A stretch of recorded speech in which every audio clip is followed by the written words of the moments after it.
가야의 파워를 보여주는 가야의 특징, 철입니다. 가야는 철의 나라라고도 불리죠. 금강가야의 이름, 금강국이라는 이름은 쇠를 관장하는 나라다라는 의미입니다. 김해라는 지명도 쇠의 바다라는 뜻이죠. 그야말로 금강가야는 삼국시대 최초의 공업국가였으며 동아시아 최초의 해양국이라고 이야기할 수 있습니다. 왜냐하면요, 금강가야의 철은 주변에 있는 많은 나라로 수출되었기 때문이죠. 안녕하세요. 강혜영의 친절한 역사 이야기 107번째입니다. 오늘 강연의 제목은 가야가 가르쳐준 가치, 공존입니다. 가야 고분군이 유네스코 세계문화유산으로 등재되었습니다. 가야 고분군을 유네스코 세계문화유산으로 등재시키기 위한 노력을 시작한 지 10여 년 만에 이룩해낸 것이었습니다. 그럼 어떤 곳이 유네스코 세계문화유산으로 등재되었을까요? 여기에 있는 7곳, 고령, 합천, 남원, 창녕, 김해, 함안, 고성 이 7곳의 가야 고분군이 유네스코 세계문화유산으로 등재되었습니다.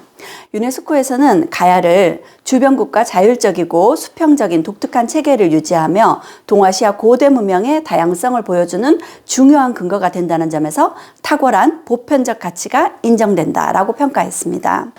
동아시아 국가들은 대체로 통일 국가들을 중심으로 이어졌습니다. 그런데 가야는 독특하게 여러 개의 연맹 왕국이 유지되었죠. 그래서 동아시아의 고대 문명 중에서도 다양성을 보여주는 국가로 평가를 받고 있는 겁니다.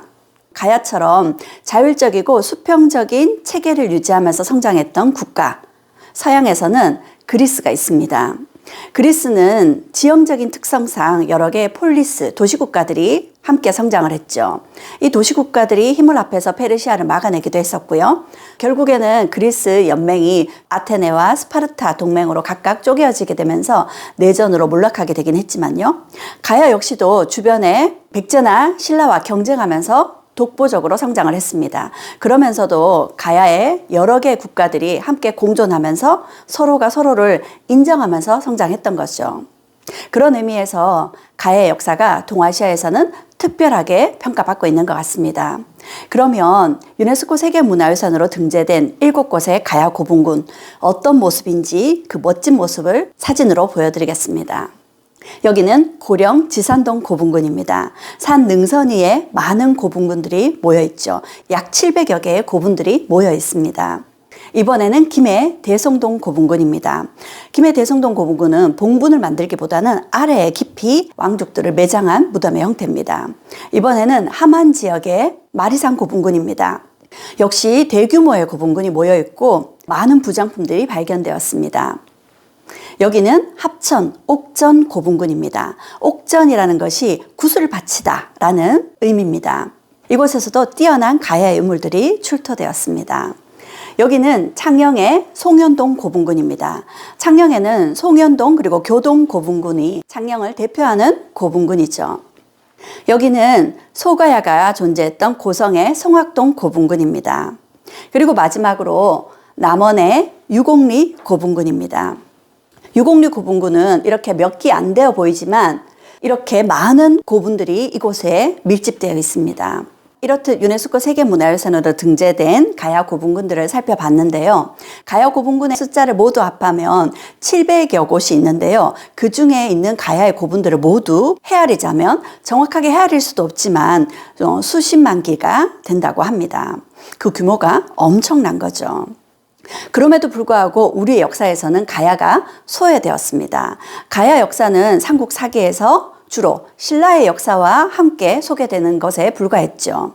뿐만 아니라 가야 역사는 일제강점기 발굴을 가장한 도굴로 많이 파괴되었습니다. 그리고 많은 가야의 유물들이 일본으로 반출되었습니다. 일본으로 가야 유물을 반출시킨 대표적인 인물로 오구라 다케노스케가 있죠. 이렇게 우리 역사에서 소외된 가야. 그렇지만 최근 가야에 대한 발굴이 적극적으로 이루어지게 되면서 가야 역사가 새롭게 밝혀지고 있습니다.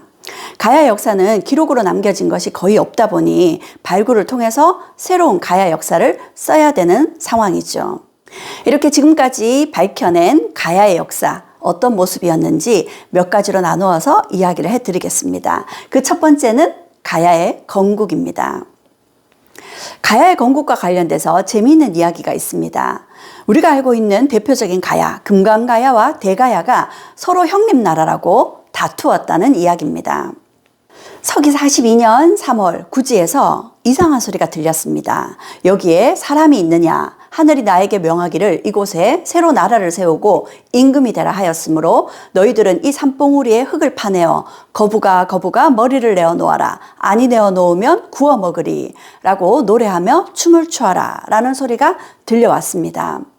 이 지역의 대표자들이었던 구가는 그 소리를 듣고 시키는 대로 땅을 파고 이렇게 노래를 불렀습니다. 거부가 머리를 내어 놓아라. 아니 내어 놓으면 구워 먹으리. 머리를 내어 놓아라 라는 것이 머리가 우두머리죠. 우두머리를 달라 이런 의미로 해석이 될 수 있을 겁니다. 그러자 하늘에서 보랏빛 줄에 매달린 상자가 내려왔고 그 상자에는 6개의 알이 들어 있었습니다. 그리고 불과 반나절 만에 이 6개의 알에서 아이들이 나왔죠. 가장 먼저 알을 깨우고 나온 아이에게 수로라는 이름을 지어주었습니다. 그렇게 김수로 왕을 비롯한 6개의 알에서 태어난 아이들이 며칠 만에 어른으로 성장했고 6개 가야의 왕이 되었습니다. 6개 나라를 건국하게 되었죠. 이러한 이야기가 전해지고 있는 현장이 구지봉이라고 불리는 곳입니다. 이 구지봉에는 이렇게 지성묘에 구지봉석이라는 글자가 새겨져 있습니다. 한석봉이 글자를 새겼다는 이야기가 전하고 있죠. 이렇게 금강가야를 세운 왕이 김수로왕입니다. 김해에는 이렇게 수로왕릉이 조성이 되어 있습니다. 이 수로왕릉을 이렇게 멋지게 단장한 사람이 조선시대 우리가 잘 알고 있는 허균의 아버지 허엽입니다. 이번에는 금강가야의 건국신화입니다. 성주에 가면 가야산 역사신화 테마관이라는 게 만들어져 있습니다. 이곳에는 가야산신 정견모주가 천신 이비가지와 사랑에 빠져 대가야왕 뇌질주일과 금강구강 뇌질청의 두 아들을 낳았는데 뇌질주일이 이진아시 왕의 별칭이고 뇌질청해가 수로왕의 별칭이다 했습니다. 여기에서는 이진아시 왕이 수로왕보다 형님으로 태어났다는 거죠. 그러니 대가야의 신화에 따르면 대가야가 금강가야보다 형님 나라란 이야기입니다. 이러한 이야기는 가야산 해인사의 탱화로도 그려져 있습니다. 가야산 해인사에 가면 국사단이라는 곳이 있는데요. 국사단은 절마다 있는 산신각과 비슷한 의미라고 보면 되겠습니다. 가야산 산신을 모시는 곳이죠. 그런데 보통 산신각은 대웅전 뒤편에 있습니다. 그런데 여기에 있는 국사단은 대웅전보다 훨씬 앞쪽에 위치되어 있어요. 이곳이 해인사의 명당자리라는 거죠. 그래서 가야산 해인사 국사단 앞 나무에 소원을 적고 국사단에 들어가서 기도를 하면 그 소원이 이루어진다라는 이야기도 있습니다. 가야를 세웠던 수로왕릉과 관련된 재미있는 괴담이 있습니다. 수로왕릉에는 진귀한 보물들이 많이 묻혀 있을 거라 생각했던 사람들이 많았나 봅니다. 도적이 도구를 하러 찾아왔는데 수로왕릉에서 갑옷을 입은 무사가 나타나서 순식간에 이 도적들을 해치웠다고 합니다. 살아남은 도적들은 돌아가서 제대로 무장을 하고 다시 수로왕릉을 도굴 하러 왔다고 하죠. 그런데 이번에는 큰 구렁이가 나타나서 또 순식간에 사람들을 해치웠다고 합니다. 이처럼 수로왕릉을 지키는 신물이 있었다는 이야기가 전해지고 있습니다. 그런데 안타깝게 수로왕릉이 결국 임진왜란 때 도굴이 되고 맙니다. 그때는 여기 수로왕릉을 지키는 신물이 어디 갔나 모르겠네요. 수로왕릉과 관련된 재미있는 또 다른 이야기가 있습니다. 연산군 때 정희량이라는 인물이 있었는데 그가 연산군에게 직언을 합니다. 쓴소리를 한 거죠. 연산군에게 이렇게 하십시오 라고 얘기를 했다가 연산군의 눈밖에 나게 됩니다. 그래서 결국 무오사화 때 곤장 100대를 맞고 멀리 의주까지 유배 보내지게 됐어요. 그리고 그가 의주에서 다시 김해로 유배 보내지게 되는데 의주와 김해까지 극과 극이었죠. 의주로 유배 갔다가 다시 김해로 유배 오는 정희량의 마음이 어땠을까요? 그런데 마침 그 해에 정희량의 어머니까지 돌아가십니다. 정희량의 마음이 굉장히 울적하고 힘들었을 겁니다. 그때 정희량이 김해의 수로왕릉을 찾아서 수로왕에게 자신의 하소연을 했다고 합니다. 그러자 그날 밤 정희량의 꿈에 산신이 나타나서 너는 장차 방면될 것이다 라고 이야기를 했다 하죠. 그리고 얼마 후 정의량이 유배에서 풀려났다고 합니다. 정의량은 유배에서 풀려났지만 관직에 다시 나서지 않고 이후 산에 들어가 그의 행적이 묘연해졌다고 하죠. 전하는 이야기에 따르면 그는 신기하게 생긴 그릇을 가지고 산에 있는 나물들로 음식을 해 먹었다고 하는데 거기서부터 비롯된 것이 신선노입니다. 우리나라에 외국 국빈이 오시면 청와대에서 이렇게 신선노를 대접한다고 하죠. 수로왕릉과 관련된 또 다른 이야기도 있습니다. 이곳 숭선전에는 수로왕과 수로왕의 왕비의 위패를 모셔놓고 있습니다. 그러니 이곳에서 수로왕에 대한 제사를 모시게 되겠죠. 그런데 통일신라 말기 이 시기 각 지역에서는 호족 세력들이 일어나게 되는데 이 시기 김해에서는 충지라는 사람이 이곳에 세력을 형성하게 됩니다. 그리고 충지의 부하 중에 영규라는 이가 있었는데 그가 자신이 모시는 잡신의 제사를 이곳에 지내려고자 했던 거죠. 그러다가 그만 대둘보가 무너져서 그 자리에서 죽임을 당했다고 합니다. 그 소식을 들은 충지는 이곳에 다시 수로왕의 영정을 비단에다 그리고 매일 제사를 모시면서 공을 들였다고 합니다. 그런데 며칠 후 보니 비단에 그린 수로왕의 영정이 피눈물을 흘리고 있는 모습이었습니다. 그러자 충지가 깜짝 놀라서 이런 불상사가 계속 일어나는 것은 아마 묘의 위령이 크게 노하신 것 같다. 왕의 직계손으로 하여금 제사를 받들게 해야 되겠다 해서 그 이후로 다시 수로왕의 직계 자손들에게 제사를 받들게 했다고 합니다. 그 이후부터 이렇게 이곳에서는 매년 3월 15일과 9월 15일 1년에 2번씩 숭선전에서 제례가 이루어지게 됩니다. 이 제례는 3일간 이루어지게 되는데 첫날은 이곳 김해에서, 둘째 날은 금강가에 마지막 왕의 무덤이 있다고 전해지는 구영왕릉 지금의 산청에서 둘째 날 제례를, 그리고 셋째 날에는 금강가야의 후손인 김유신의 무덤 경주에서 제례를 모신다고 합니다. 이때에는 가락종친회라 그래서 수로왕과 수로왕비의 후손들이 제례에 참석하게 되는데 김해 김씨를 비롯해서 김해 허씨 그리고 인천 이씨들이 이 제례에 참여한다고 합니다. 그 인원만 해도 무려 1000명이 넘는다고 하죠. 이번에는 수로왕의 국제 결혼입니다. 수로왕의 왕비는 허왕우라고 알려져 있습니다. 수로왕이 왕이 되고 난 이후 7년이 지났음에도 불구하고 왕이 결혼을 하지 않자 국왕들이 왕에게 이렇게 진언을 했습니다. 대왕께서 강림하신 이래로 아직 좋은 배필을 만나지 못하고 있습니다. 신들에게 있는 처녀들 가운데 절묘한 자를 뽑아 배필로 삼으십시오. 이렇게 얘기하자 왕은 이렇게 대답을 합니다. 내가 이곳에 내려온 것은 1000명이요. 나를 짝하여 왕후가 있게 됨도 또한 하늘의 명일 것이요. 그러니 그대들은 염려하지 마시오.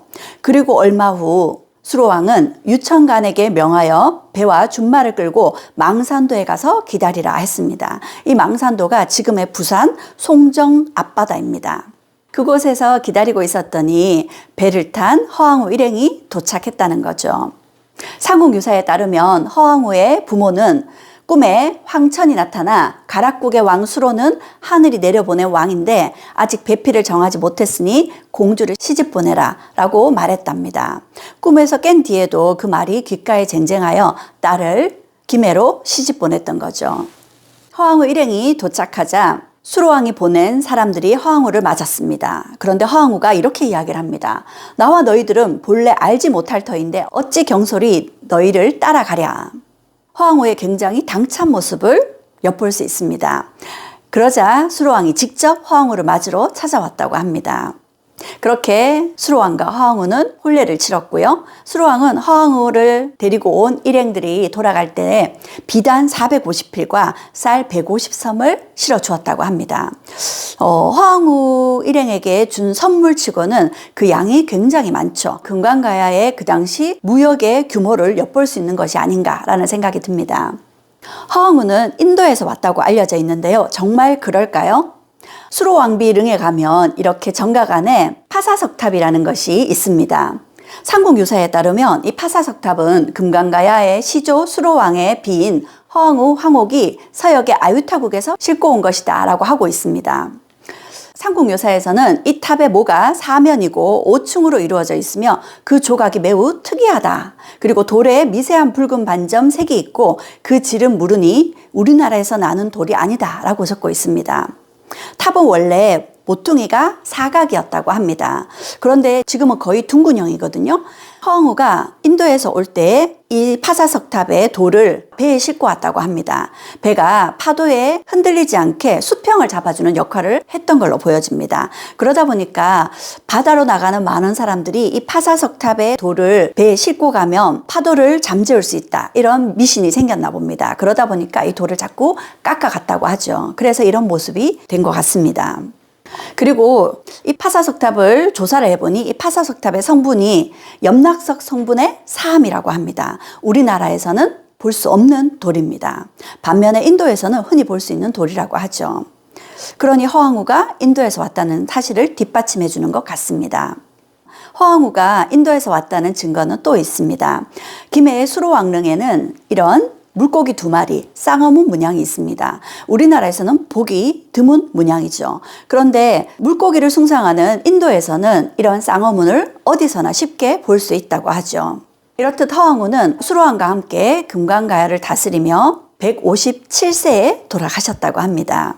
그러자 금강가야의 온 나라 사람들이 땅이 꺼진 듯 슬퍼하였다라는 기록이 있습니다. 수로왕비의 무덤은 원래는 수로왕이 자신의 무덤을 쓰려고 봐두었던 터라고 합니다. 당연히 명당 자리겠죠. 그런데 왕비가 먼저 돌아가시자 이곳에 무덤을 조성했다고 하죠. 수로왕비릉으로 가는 길은 금강가야의 건국신하인 구지봉으로 가는 길목에 있습니다. 이렇게 높은 곳에 수로왕비릉이 조성이 되어 있어요. 어쩌면 높은 곳에서 금강가야 사람들을 내려다보고 혹은 인도를 향해 내다보고 있는 곳에 이렇게 무덤을 조성한 것이 아닌가 보여집니다. 그런데 또 한편으로 수로왕이 자신의 무덤을 조성하려고 했던 것을 기꺼이 수로왕비에게 양보한 것으로 보면 수로왕비를 굉장히 사랑했을 뿐만 아니라 존중했던 걸로 보여집니다. 보통 더 높은 사람이 더 높은 곳에 릉을 조성하게 마련이거든요. 그런데 금강가야의 경우에는 수로왕비의 릉이 수로왕의 무덤보다 훨씬 더 높은 곳에 위치해 있습니다. 이렇듯 수로왕비와 관련해서는 그녀가 인도에서 왔다는 것으로 인해서 우리나라와 인도 간의 고대의 교류의 증거로 이렇게 함께 기념우표를 발행하기도 하면서 교류를 이어가고 있습니다. 그리고 얼마 전에는 한국의 왕비가 된 인도 공주라는 제목으로 영국의 BBC에서 기사화 시키기도 했습니다. 영국 BBC에서는 서기 48년 허황우가 16세의 나이에 인도에서 바닷길을 건너가서 가야국 김수로왕과 결혼했다. 꿈에서 신의 계시를 받은 아유타국의 왕이 허황우를 한국의 김해 지역으로 보냈다. 아유타국은 고대 인도의 아유디아를 말한다. 라면서 우리나라 금강가야의 건국신화를 소개하면서 한국과 인도와의 고대 교류를 소개하고 있습니다. 이렇듯 가야의 김수로왕과 허황우는 우리 역사 최초의 국제 결혼이었습니다. 이번에는 가야란 나라가 우리가 생각했던 것보다 얼마나 큰 나라였는지를 보여주는 가야의 힘, 가야의 파워에 대한 이야기입니다. 삼국유사에서는 가야의 영역을 동쪽으로는 낙동강 하류, 서쪽으로는 남해안, 서북쪽으로는 지리산, 동북쪽으로는 가야산의 남쪽에 위치해 있다라고 소개를 하고 있습니다. 그런데 최근 활발한 발굴의 결과 가야의 영역은 낙동강 동쪽 일부 지역과 호남 동부 지역, 전남, 광양, 순천, 그리고 전북의 남원, 장수, 진안, 임실에서도 확인되고 있다라는 것이 밝혀졌습니다. 가야를 우리가 6개의 가야라고 이야기를 하고 있는데 이 6개의 가야 중에 대표적으로 금강가야와 대가야에 대한 역사는 조금 알려져 있지만 그 밖의 가야에 대해서는 아직까지 왕이 몇 명이었는지 왕의 계보가 어떤지조차도 제대로 확인되지 못한 상황입니다. 하지만 초창기 가야는 백제, 신라 못지않게 강력한 힘을 가진 나라였습니다. 이를 잘 보여주는 이야기가 전하고 있습니다. 어느 날 석탈해가 수로왕을 찾아왔습니다. 그리고 이렇게 이야기를 합니다. 나는 완화국에서 온 탈해라 한다. 왕위를 빼앗으려 왔다. 그러자 수로왕이 이렇게 얘기를 하죠. 하늘이 나에게 명하여 왕위에 오르게 했으니 천명을 어길 수 없고 나라와 백성을 너에게 맡길 수 없다. 하고 맞섭니다. 그러자 석탈해가 수로왕에게 그럼 우리가 술법으로 대결을 하자 했습니다. 그러고는 석탈해가 매로 변신을 합니다. 그러자 수로왕은 독수리로 변신을 했어요. 또 탈해가 다시 참새로 변하자 수로왕은 세매가 되었다고 합니다. 결국 타레가 본래 모습으로 돌아와서 수로왕에게 엎드려 항복을 했다고 합니다. 독수리로 변한 수로왕이 매로 변한 타레를, 그리고 독수리가 매를, 그리고 세매가 참새를 얼마든지 잡을 수 있었지만 수로왕은 그러지 않았죠. 그러자 석타레가 자신이 수로왕에게 대적할 실력이 못 된다라고 엎드려 항복을 했던 거죠. 그리고 석타레는 수로왕에게 항복하고 곧장 신라로 들어갔다고 합니다. 그리고 석타레는 훗날 신라의 4대 왕이 되죠. 이렇듯 수로왕과 타레의 매와 독수리로 변한 술법 대결, 이게 정말 술법 대결일까요? 이야기는 술법 대결이라고 하고 있지만 사실은 새로 변한 이들이 쇠를 다루는 제철 기술을 대결한 것이 아닌가, 그렇게 해석이 됩니다. 그 당시 역사에서 금강가야의 수로왕의 위치를 엿볼 수 있는 또 다른 이야기가 있습니다. 신라의 파사 이사금 때의 기록입니다. 음집벌국과 실직곡국 사이에 국경 분쟁이 일어났어요. 이 문제를 파사 이사금이 해결을 해야 됐습니다. 그런데 이를 중재할 만한 능력이 되지 못했던 파사 이사금은 금강국의 수로왕이 나이도 많고 지식이 많아서 그에게 이 문제를 맡기게 되죠. 그러자 수로왕이 와서 이들과 의논하여 다투던 땅을 음집벌국에게 속하도록 조정을 해주었습니다. 무사히 문제가 해결이 되자 신라에서는 수로왕에게 감사의 뜻으로 연회를 열었습니다. 그리고 그 연회를 책임진 이들이 신라의 육부의 수장들이었죠. 사령부를 비롯한 신라의 육부에서는 각각 높은 벼슬에 있는 사람들이 연회에 참석하여 수로왕에게 감사를 표했습니다. 그런데 육부 중에 한 부, 한기부에서는 벼슬이 낮은 사람을 내보냈던 거죠. 수로왕 입장에서는 크게 자존심이 상했나 봅니다. 그래서 수로왕이 한기부로 가서 한기부의 우두머리를 죽여버렸다고 합니다. 금강가야의 왕인 수로왕이 신라의 육부의 수장을 마음대로 죽였다는 거죠. 그럼에도 불구하고 신라의 왕이었던 파사 이사금은 금강가야로 돌아간 수로왕에게 아무런 항의도 하지 못했다고 합니다. 수로왕의 파워를 엿볼 수 있는 이야기입니다. 그리고 이 즈음에 신라와 금강가야가 여러 차례 전쟁을 벌였다라는 이야기들이 있는데 두 나라가 국력이 막상막하였다 라는 기록들이 전하고 있습니다. 이번에는 가야의 파워를 보여주는 가야의 특징, 철입니다. 가야는 철의 나라라고도 불리죠. 금강가야의 이름, 금강국이라는 이름은 쇠를 관장하는 나라다라는 의미입니다. 김해라는 지명도 쇠의 바다라는 뜻이죠. 그야말로 금강가야는 삼국시대 최초의 공업국가였으며 동아시아 최초의 해양국이라고 이야기할 수 있습니다. 왜냐하면요, 금강가야의 철은 주변에 있는 많은 나라로 수출되었기 때문이죠. 한이나 예맥 그리고 외가 모두 금강가야에서 철을 사갔다고 합니다. 뿐만 아니라 낙랑이나 대방까지 철을 공급했다고 하죠. 철은 그 당시에 강력한 철제 무기를 만들고요, 철제 농기구를 만들 수 있는 아주 중요한 요소였습니다. 금강가야에서는 철이 많이 생산되기도 했지만 이 철을 재련하는 기술이 굉장히 뛰어났습니다.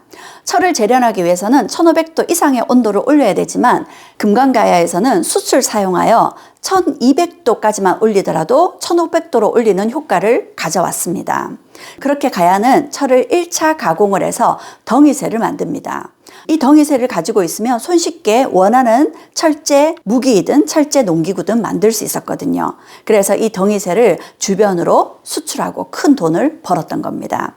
뿐만 아니라 가야의 덩이쇠는 화폐로도 쓰였습니다. 가야의 고분들, 특히 김해의 대성동 고분군을 발굴했더니 이 덩이쇠가 10개씩 줄지어서 깔려있는 모습을 볼 수 있었습니다. 무덤을 쓰면서 땅의 신에게 이 땅을 사겠다라는 의미로 돈으로 쓰였던 덩이쇠를 깔아둔 것이었죠. 이처럼 이 당시 가야가 만든 덩이쇠는 그 품질이 뛰어나서 그야말로 지금의 금이나 달러로 통용되었다라고 봐도 될 정도로 화폐의 가치를 톡톡히 했었습니다. 그러니 이 덩이쇠를 만들고 수출했던 가야가 큰 힘을 발휘할 수 있었던 거죠. 그리고 가야는 그 덩이쇠들을 주변 나라로 수출했습니다. 가야의 토기 중에 보면 배 모양 토기가 많이 발견되고 있습니다. 가야가 일찍부터 바다로 이러한 철을 수출했음을 엿보게 합니다. 이 당시에 김해 지역에는 바닷물이 김해까지 들어왔다고 합니다. 지금 우리가 알고 있는 김해평야는 20세기 초에 댐을 건설하면서 토지로 만든 겁니다. 이 당시에는 김해까지 바닷물이 들어와 있었던 거죠. 그래서 금강가야는 김해를 통해서 주변 나라와 활발히 교류할 수 있었습니다. 이렇듯 가야는 철로 많은 철갑옷을 만들기도 했습니다. 이 철갑옷을 보면 사람의 신체적 특징에 따라서 신체에 맞게끔 곡선을 활용해서 철갑옷을 만들고 있습니다.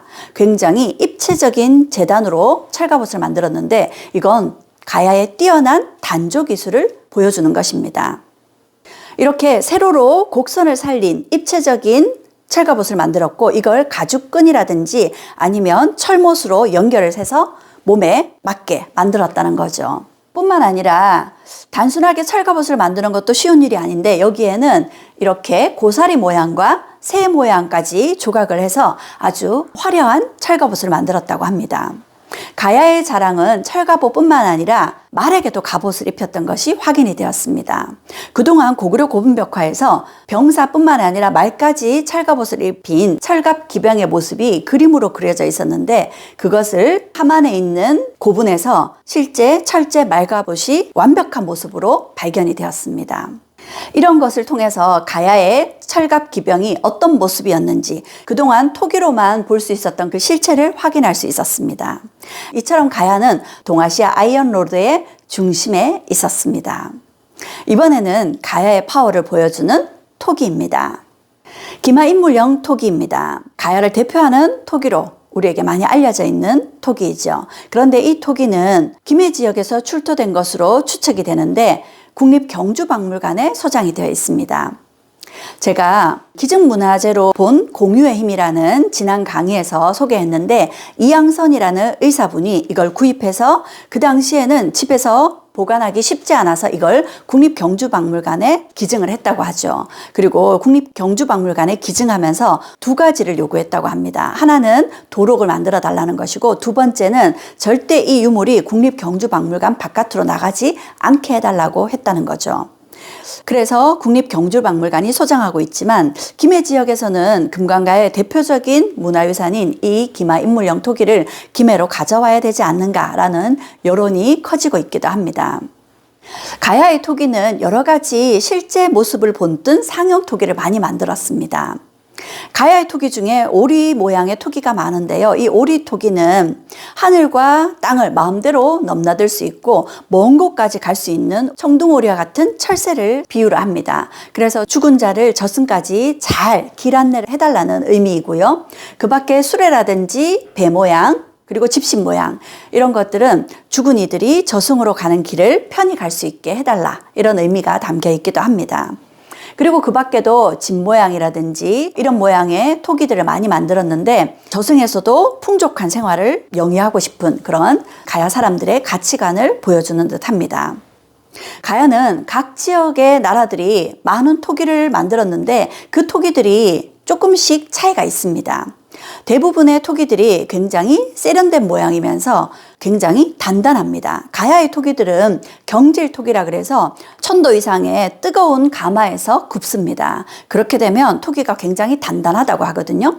그런데 이렇게 가마의 불의 온도를 높이게 되면 토기가 깨지기 쉽습니다. 그런데 가야의 토기들은 이렇게 구멍을 내므로 인해서 가마의 열이 토기의 겉과 속까지 깊숙이 들어가게 만들고 토기가 깨지는 걸 막아주었다고 하죠. 가야는 이처럼 굽다리 접시라든지 그릇 받침들을 많이 만들었습니다. 가야의 토기들을 보면 대부분 세련됐을 뿐만 아니라 곡선을 잘 살리고 있다는 것을 엿볼 수 있습니다. 특히 아라가야의 경우에는 구멍을 이렇게 불씨의 모양으로 만들어 놨습니다. 굉장히 독창적인 특징을 보여주고 있습니다. 이번에는 가야의 국제 교류를 살펴보겠습니다. 대성동 고분에서 출토된 용문이 금동 허리띠입니다. 이 허리띠는 중국에서 온 귀한 물건이라고 합니다. 바람개비 모양의 청동기, 파형동기입니다. 이런 모양의 청동기는 일본에서 그동안 주로 출토되었습니다. 그런데 일본에서 출토된 파형동기보다 훨씬 더 큰 것이 김해 대성동 고부분에서 출토되었죠. 일본과의 관계를 엿볼 수 있습니다. 대가야 고분에서 출토된 야광조개 국자입니다. 이러한 야광조개는 일본의 오키나와에서만 나온다고 하거든요. 일본과의 교류의 증거겠죠.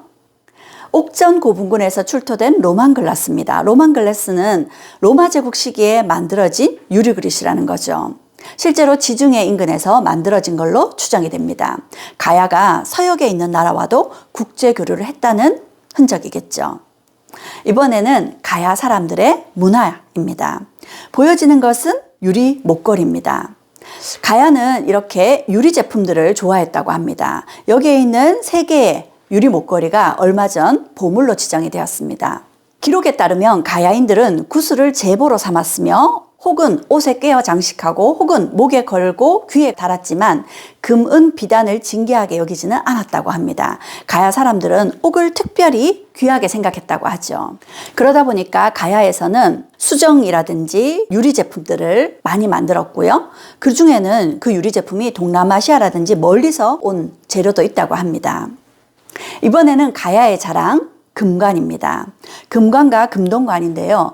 그 디자인을 보면 신라의 금관과는 사뭇 다릅니다. 신라의 금관처럼 화려하진 않지만 오히려 단순하면서도 굉장히 세련된 모습을 엿볼 수 있습니다.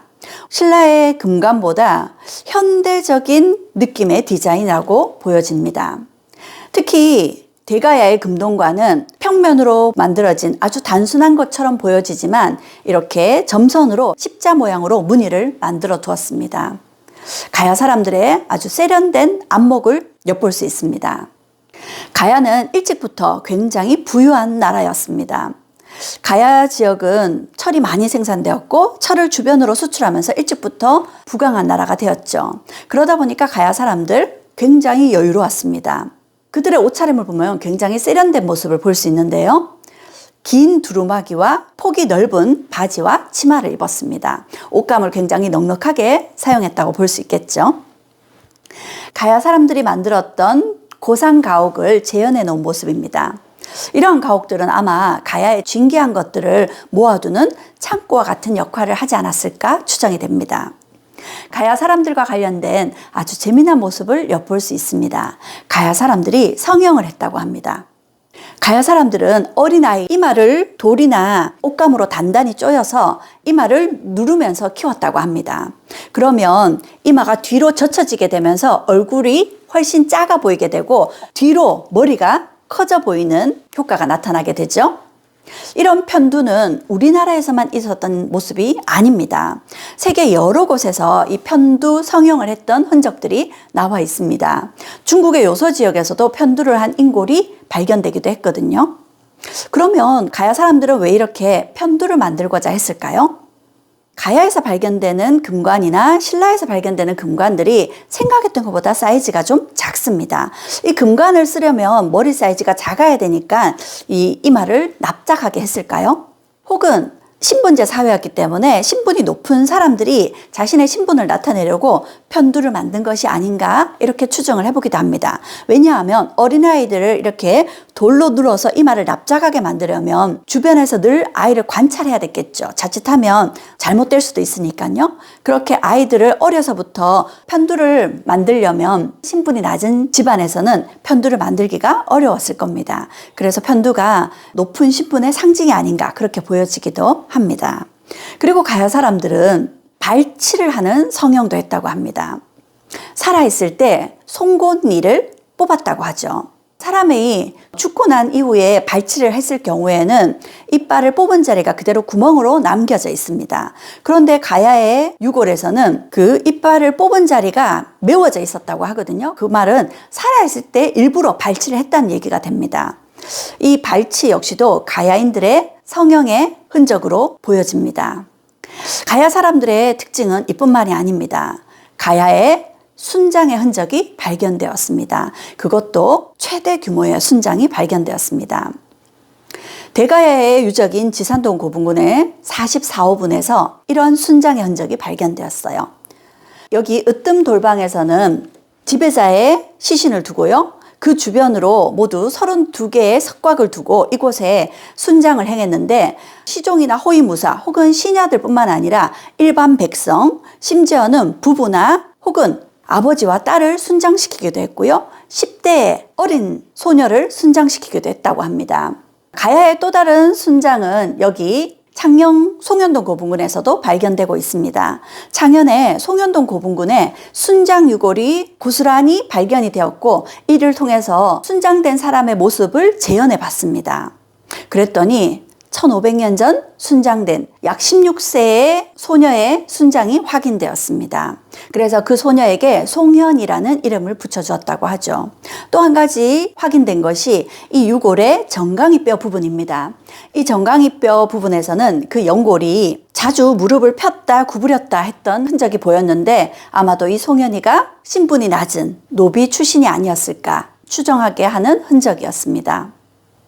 이처럼 순장의 기록은 가야뿐만 아니라 부여에서도 무려 100명까지 순장을 했다라는 기록이 전하고 있고요. 그리고 고구려에서도 동천왕이 돌아가시자 많은 사람들이 따라 죽었다. 순장의 기록으로 엿보이는 기록이 전하고 있습니다. 뿐만 아니라 신라에서 순장이 행해졌었습니다. 왕이 돌아가시게 되면 남녀 각각 10명들을 순장시켰다고 하는데 지증왕 때 이를 폐지시켰다고 하죠.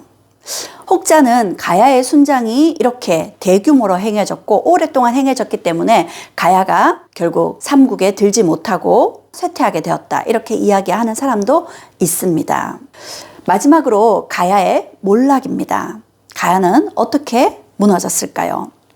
가야의 몰락에 관련돼서는 금강가야와 대가야의 멸망만 역사에 기록이 남겨져 있습니다. 금강가야는 몇 차례 위기와 몰락에 이르게 되는데요. 3세기 금강가야가 일찍부터 성장을 하자 남해안 지역에 있는 해양 국가들이 금강가야를 공격하는 일이 있었습니다. 이를 포상팔국의 난이라고 하는데요. 당시 포상팔국의 침략으로 인해서 금강가야는 신라의 도움을 구해야 될 정도로 위기를 맞기도 했습니다. 하지만 그럼에도 불구하고 이후에 계속 성장했던 금강가야 또 한 차례 위기를 맞게 되는 것이요. 가야는 낙랑과 대방으로 많은 철을 수출했습니다.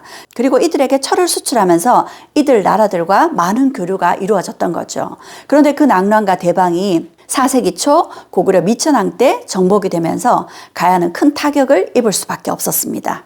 그리고 결정적으로 금강가야의 몰락을 가져온 위기는 강개토 대왕의 공격 때문이었습니다.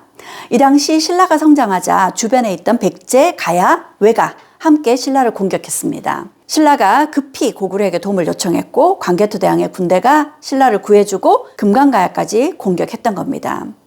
그 때문에 금강가야는 큰 타격을 입었고 다시 일어서지 못했습니다.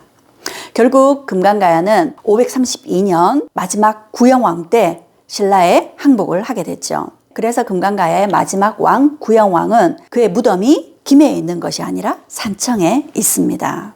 하지만 역사 기록에는 금강가야의 멸망에 대해서 약간 차이를 두고 서술하고 있습니다. 삼국사기에서는 금강가야의 김구해왕과 왕비 그리고 그 세 아들이 금강국의 보물을 가지고 신라에 항복을 해왔다 이렇게 전하고 있습니다. 그런데 삼국유사의 기록에는 조금 차이가 있습니다. 신라의 버풍왕이 군사를 일으켜서 가락국을 공격하자 왕이 친히 군조를 지휘하면서 맞섰지만 신라의 군사가 많고 상대적으로 금강가야의 국력이 약하여 결국 항복을 했다라고 전하고 있습니다.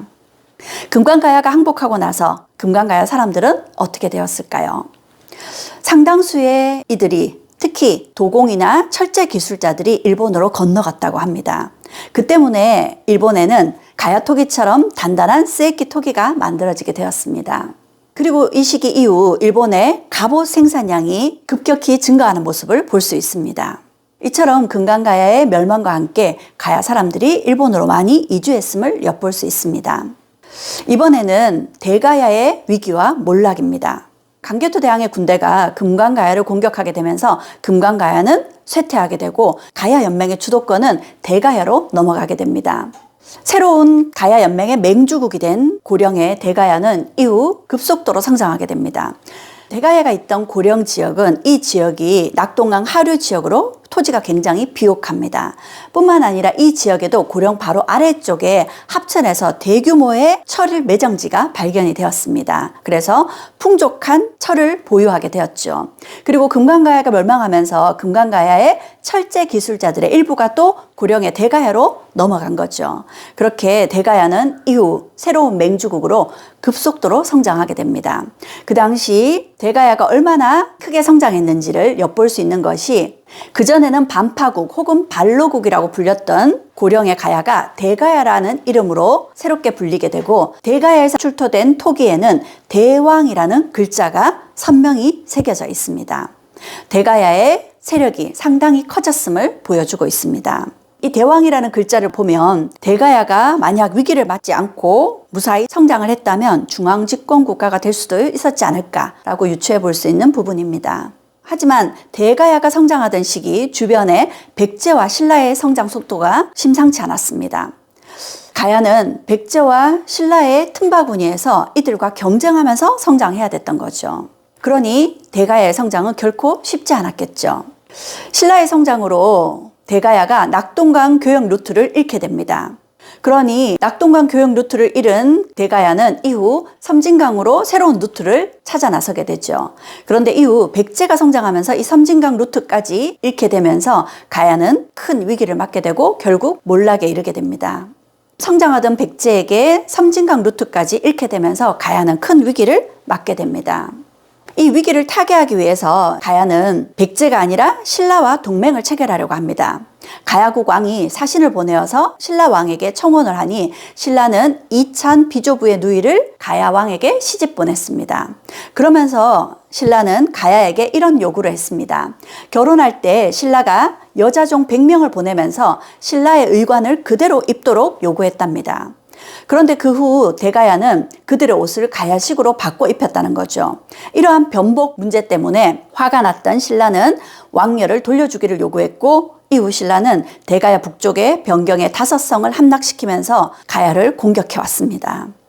이 당시 가야는 신라와 동맹을 체결하면서 백제를 상대하고 세력을 유지하려고 했지만 사실은 신라가 결혼 동맹을 빌미로 가야를 차지하려는 속셈이 있었던 걸로 보여집니다. 결국 대가야는 시조 이시나시 왕으로부터 도설지 왕까지 모두 16세 520년에 걸쳐 존속했지만 신라 진흥왕 때 멸망하고 그 땅은 대가야 군으로 지정되었습니다.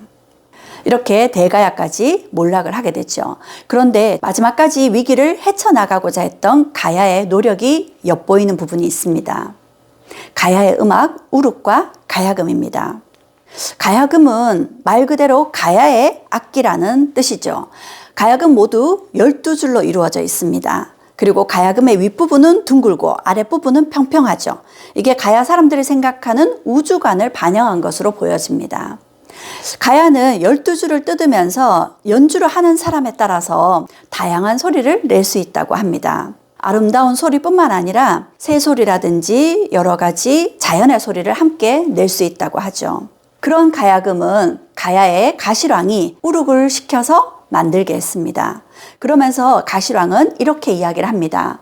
여러 나라의 방언이 각기 다르니 음악이 어찌 한결같을 수 있겠는가 하면서 우룩에게 12곡을 만들게 했습니다. 사람들로 하여금 음악으로 하나가 되게 만들고자 했던 거죠.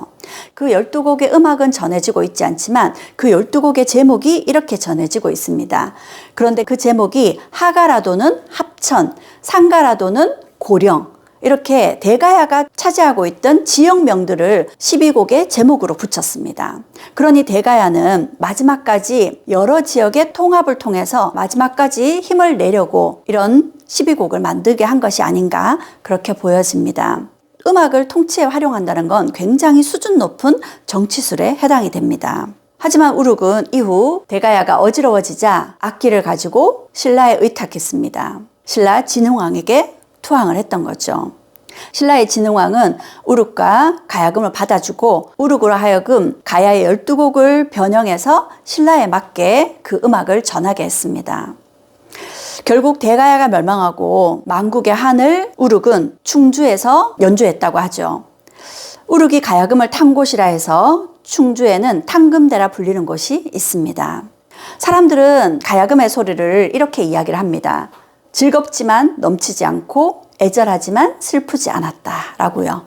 지난 2022년에 임윤찬이 미국의 반 클라이번 콩쿠르에서 최연소 우승을 차지했습니다. 그리고 임윤찬에게 인터뷰를 하면서 가장 영감을 받은 음악가가 누구인가? 라고 질문을 했는데요. 임윤찬은 이렇게 대답했습니다. 우르게 애절하지만 슬프지 않은 그 가야금 뜯는 소리를 상상하면서 자신은 라흐마니노프 피아노 협주곡 3번을 연주했다. 이렇게 이야기를 했습니다. 가야금의 그 악기 소리는 우리에게는 누구나 그 소리가 심금을 울리게 들리나 봅니다. 지금까지 가야의 역사를 이야기해 보았습니다.